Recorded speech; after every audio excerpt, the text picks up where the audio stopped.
Okay, so here's a quick rundown as per why Victorious is such a weird show to try and analyze. There are, in total, 8 main characters in Victorious. Now, some of you might look at this setup and say, well, Quentin, you've included the puppet. The puppet isn't a main character.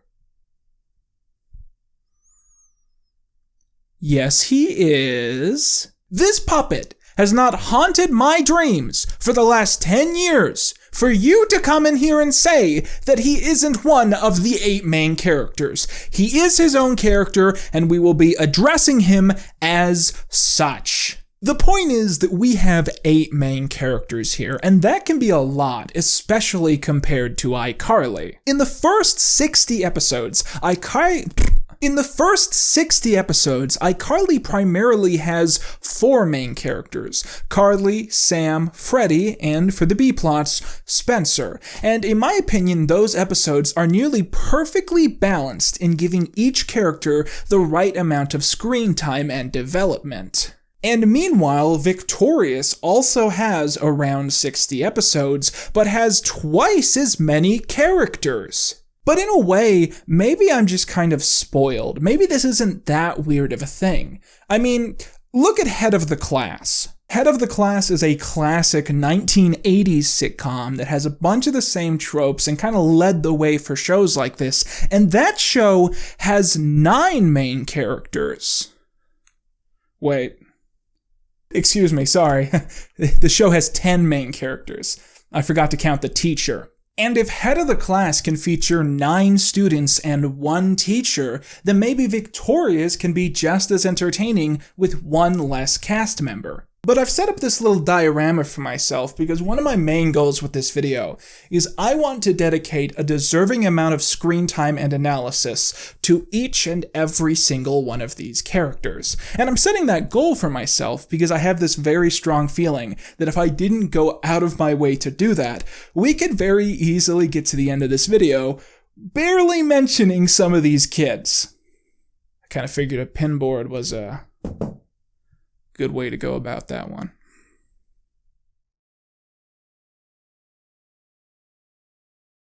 Okay, so now that we've digested each and every episode of Victorious Season 1, it's time for us to generally analyze everything we've learned as we slowly work our way back towards the conspiracy board. Whenever I would watch one of these episodes, upon reflecting on them later, I would always find that my first thoughts were never about the characters or the jokes that they would make, but instead, the setting. This school where Victorious takes place, which I find to be fascinatingly absurd. The core-defining aspect of this show is that it's essentially advanced fantasy material, trying to get you to envy the lives of this group of rich kids going to an expensive private school in LA. The core-defining aspect at play is that this is a life that you are supposed to wish that you were living, which means that the school itself is presented in an extremely careful way. I paid very, very close attention to all of the schedules and classes mentioned by students in this show for one specific reason. I wanted to know if any of these kids take real classes. Art high schools exist. They are real. But if you go to one, you're still going to have a science teacher, you're still going to have a math teacher, because there are still required core curriculums. I'd say the closest we get, for the most part, is there's an episode where some of the characters mention that they're trying to get out of a gym class. The school apparently has a gym class, but there are alternative courses you can take which count as gym credits. So some of the characters in the show are taking a dance class, and 2 of the characters in the show end up taking a ballerina class. But as far as I can tell, outside of that, there's only one character in this show so far who is illustrated taking a real non-theater class. Because in Season 1, Episode 6, we see Robbie in what is very clearly a real history class, being taught by this teacher right here. You look around this room, you see they're learning about Abraham Lincoln, and there's like real history stuff on the walls. It seems like a real history class. However, this is actively contradicted in the previous episode, where we see an entirely different class discussing the history of theater with the same teacher that Robbie is also in. And so my personal theory about this at the moment is that these are probably two different periods of two different classes, both taught by the same teacher, which was really, really common where I went to high school, Like, it was like, period 1, you got Mr. Roof AP Literature. Period 2, you got Film Studies with Mr. Roof. Period 3, you got Yearbook with Mr. Roof. I mean, my God, I couldn't get enough of them. I just imagine that, Robbie could really like this teacher and took two different history classes with them. But it's also entirely possible that this is a production continuity error. It's very, very likely that in the script itself, these two classes were intended to be the exact same class, and then people just got confused when they were filming it. Because when you watch the scene that I think is a real history class, the thing that they're talking about is... Then at 10 p.m., President Lincoln was watching the play at Ford's Theater. Booth quietly slipped into Lincoln's box, pulled out a Derringer, and shouted, "I'm gonna kill you!" Oh, no! The assassination of Abraham Lincoln. So you could conject that the lesson they're learning here isn't supposed to relate to the history of the United States, but in fact the history of theater heckling. However, even if we do end up considering these to be two different classes, to me, the most important aspect is that Robbie is the only person taking the real history class. Now, what this implies to me is the very horrifying revelation that every single core curriculum at this school can be replaced with a theater class. Which, by the way, remember that running joke I've been doing where I've been counting all the theater classes these kids take, and it's 4? I actually forgot about this class. So it's actually 5. So far, there are 5 theater classes that these kids take in this school. Once again, pretty clearly, the whole concept behind presenting the school this way is to make something that children at home can fantasize about attending.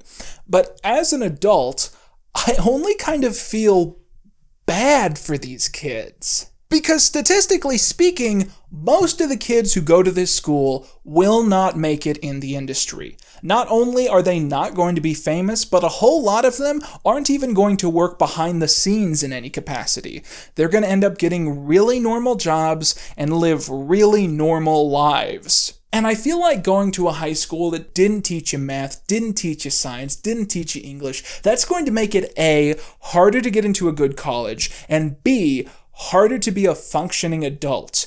Because you know that kid in class that would be like, excuse me, when are we going to use this? They were only right about 60% of the time. But as I say all of this, keep in mind, I'm only done with season 1, and we have 3 more seasons to go. So it's very possible that down the line, there's going to be an episode where one of these kids has a math class, one of these kids has a science class, and my whole theory here is going to be exponentially disproven. Anyways, let's now move on to the topic of the characters who actually appear inside of the school. I want to start the section off, paradoxically, by talking about some of the characters who get the least amount of screen time in the show. Because in a shocking twist, the secondary cast ends up being equally as important as the main cast in several of these episodes. The secondary cast, mind you, is for the most part just the same joke repeated over and over and over again. But the thing is, that's also how you can describe everyone on the board right now. So by the end of the season, despite the fact that these 9 end up getting the most amount of screen time, I can tell you as much information about Sinjin as I can Andre. So yeah, let's get into this. Starting us off is Trina and Tori's parents. I was very surprised that these guys ended up being in a good handful of season 1 episodes. I think watching iCarly, iCarly had such a bad track record for stopping their secondary actors from being stolen by Disney Channel. So it was really common on iCarly for a character to be introduced who is clearly supposed to be a recurring bit, only for them to disappear, and then 6 months later, that actor's got a Disney Channel show. So I got used to characters showing up that seem like they're important, and then they just disappear and it's never mentioned again. So when I was watching the pilot episode, and Tori and Trina got parents that barely have any lines, I was like, we're never seeing these bozos again. Tori and Trina ain't got parents. They're going to be raising themselves because we're never seeing these guys again. And I was wrong. They're like constantly in the show. The most consistent joke with these two is that they secretly don't love Trina and will do anything not to be around her. They often end up being thrown into the antics of the main characters, which can make them kind of worry because the main cast they're kind of weird. For instance, in the finale, there's this B-plot where the two are having an anniversary sex night, but every kid that's kicked out of Sikowitz's party continues to barge in, interrupting them. And as they watch the film Terms of Endearment, all of the teenagers think that the film is a comedy, as they laugh at the idea of the lead character dying on screen. The two adults, disturbed by this, turn in for the night, staring back at the scene playing out before them. So in other words, straight men personas prone to comedic banter who are also probably in future episodes just as likely to screw things up as their two kids. Also, Tori's dad is a cop in Los Angeles, so he probably sucks. Next we have the previously mentioned Sinjin. Sinjin is basically this show's version of Gibby. He is the socially awkward, underdeveloped kid prone to saying and doing very weird things. The first time we see Sinjin is in episode 2, when Tori is trying to figure out how she wants to decorate her locker. He explains to her that his locker is constructed out of food that he's chewed, spit out, and then covered in resin. She runs away, convinced he's a serial killer, and for a time, that's his core joke. Sinjin will go up to a female character, he will say something weird or perverted, and then they will act discomforted, and that is basically like his first few episodes in the show. However, I feel like by the middle of the first season, the writers get kind of tired of this running joke, and so Sinjin instead becomes this kind of weird, socially awkward, quiet kid who is prone to misfortune. Like, he gets robbed by a bunch of Northridge girls in one episode, and there's an episode where Kat starts dating him only for the purpose of stealing his credit card. In episode 17, Sinjin drowns, and the main characters all gather around him and find that they can't wake him up, and they decide to respond to this by leaving. That is Sinjin to me. That is the way I would describe his role in the show. He is the character that the main leads think so little of that they can watch him die and they walk away without even calling an ambulance. I have kind of a soft spot for Shinji. Wow. Get in the robot, Shinjin! I have kind of a soft spot for Shinjin because he's the only character in the show that looks like someone I would have hanged out with in high school. And I feel like Shinjin is the only character in the show. He would be a real theater kid. And he would outact every motherfucker in this school. And next we have Lane Alexander, the school guidance counselor. We are scraping at the bottom of the barrel at this point. Lane Alexander is supposed to be like the school therapist. That's his bit. The characters in the show will have troubles of some kind and they'll go to his office and he'll typically give them guidance or therapy or whatever. The thing about this character is, if you were watching the show casually, I wouldn't blame you if you thought this guy was the principal, because he does a bunch of stuff that you'd think the principal would do. Like, he's the guy who invites the reality show to film at the school and gives them a tour guide of the school. And then, of course, we have Sikowitz, who is borderline the 9th main character in many, many ways. Sikowitz is the first of the known 5 theater classes that the main cast all attend, and from what I can tell, I believe he is like an improv theater class, because for the most part, that's what they end up doing in his class in every single episode. A huge focus is put on his very bizarre teaching style, which passes on to his students the fundamentals of theater in universe. Out of universe, he's completely bonkers. He doesn't know what he's talking about. A long-running joke is that despite being old, Sikowitz has an intense investment and obsession with the lives and drama of all of the students in his class, but most specifically, of course, the main cast.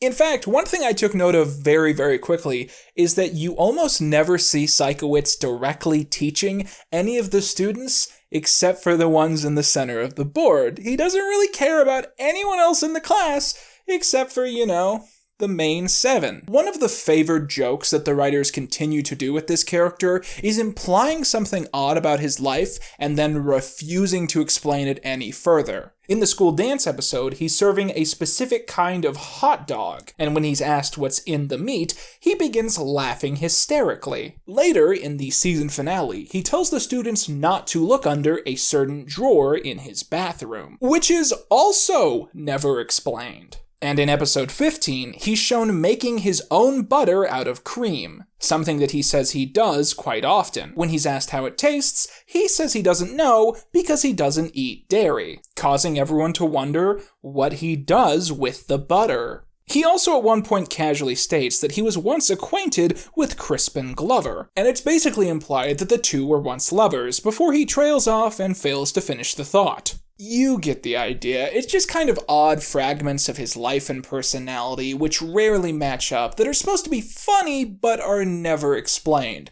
alongside the occasional implication that Sikowitz suffers from mental health issues.